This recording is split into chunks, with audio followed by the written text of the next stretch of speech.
Hay errores que circulan en Internet con fuentes reales, terminología correcta y referencias verificables. Y son esos precisamente los errores más peligrosos, aquellos en los que el vocabulario técnico es tan preciso que funciona casi como una anestesia para el criterio. Hoy, justamente, vamos a diseccionar uno de esos casos, el del supuesto Omega Speedmaster que abría salida de fábrica con un calibre incorrecto. Una historia que sonaba perfecta, quizás demasiado perfecta. Bien, entremos en materia. La historia que vamos a analizar se centra en un reloj muy, pero muy específico. Una pieza con un peso histórico enorme, tanto para la marca como para el mundo de la relojería. Estamos hablando del Speedmaster calibre 321 en acero. A ver, recordemos sus señas de identidad. Caja de 39.7 milímetros, un dial escalonado negro y ese bisel de cerámica con el famoso Dot Over 90. Pero claro, este no es un Speedmaster cualquiera, para nada. Es el reloj que Omega tardó más de 2 años en desarrollar, en absoluto secreto, para revivir el movimiento que literalmente estuvo en la superficie de la Luna. Y es aquí, justo aquí, donde nace la historia viral.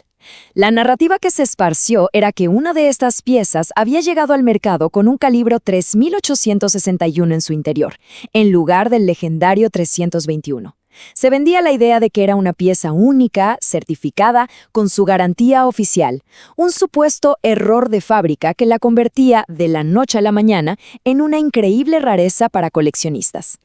Bueno, para desmontar esta historia, lo primero es entender bien de qué estamos hablando cuando nombramos a estos dos calibres. No son solo números, son filosofías de construcción que son en realidad completamente distintas. El calibre 321 es, en esencia, la resurrección de una leyenda. Lo que hizo Omega fue tomar el reloj del astronauta Gene Cernan, el de la misión Apolo 17, y lo escaneó con tomografía digital para poder reconstruirlo pieza por pieza. El resultado, un movimiento de cuerda manual, con 17 rubíes, rueda de columna, un mecanismo tradicional y súper sofisticado para el cronógrafo, y una frecuencia de 18.000 alternaciones por hora. Es arquitectura clásica en estado puro. Por otro lado, tenemos el calibre 3861. Esta es la evolución moderna, el que equipa el Moonwatch estándar.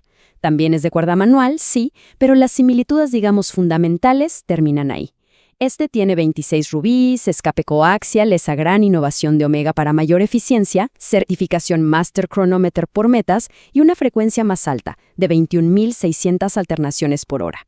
O sea, un calibre muy avanzado técnicamente, pero radicalmente distinto en su arquitectura. Al ver esta tabla, lo que es realmente interesante es que las diferencias no son para nada cosméticas.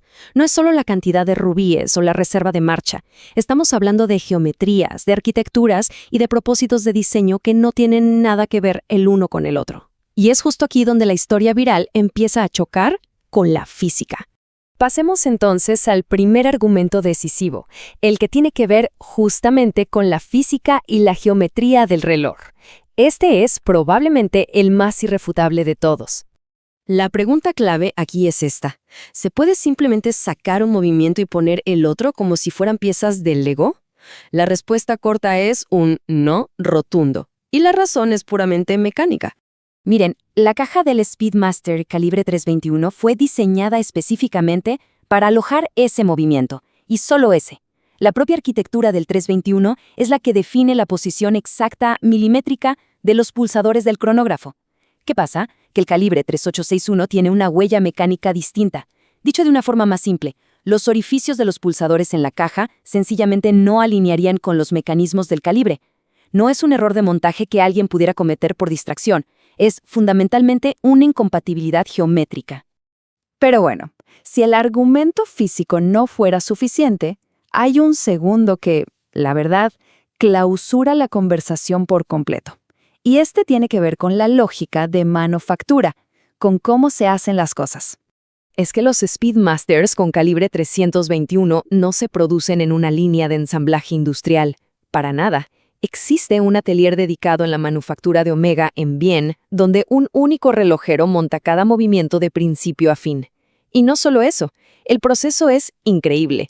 Lo ensambla, lo regula, lo desarma por completo, lo limpia y lo vuelve a ensamblar. Es el método clásico de la alta relojería.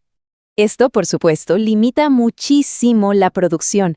Se estima que se fabrican menos de 2.000 piezas al año. Y este dato es crucial porque nos habla de un entorno de producción súper controlado, artesanal, no de una producción en masa donde un error de este calibre podría, quizás, pasar desapercibido. Y esta es la pregunta que finalmente desmantela toda la narrativa.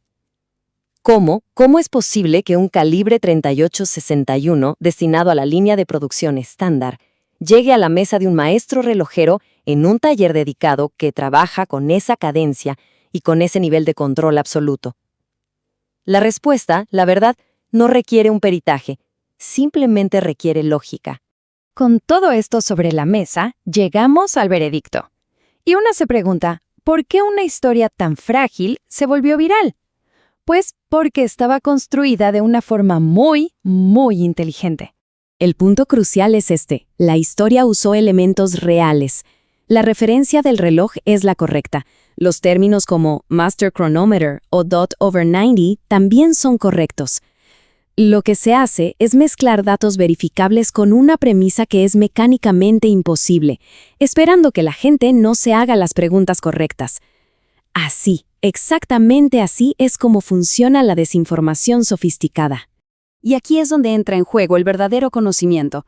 Aprender a leer un calibre es aprender a leer la verdad.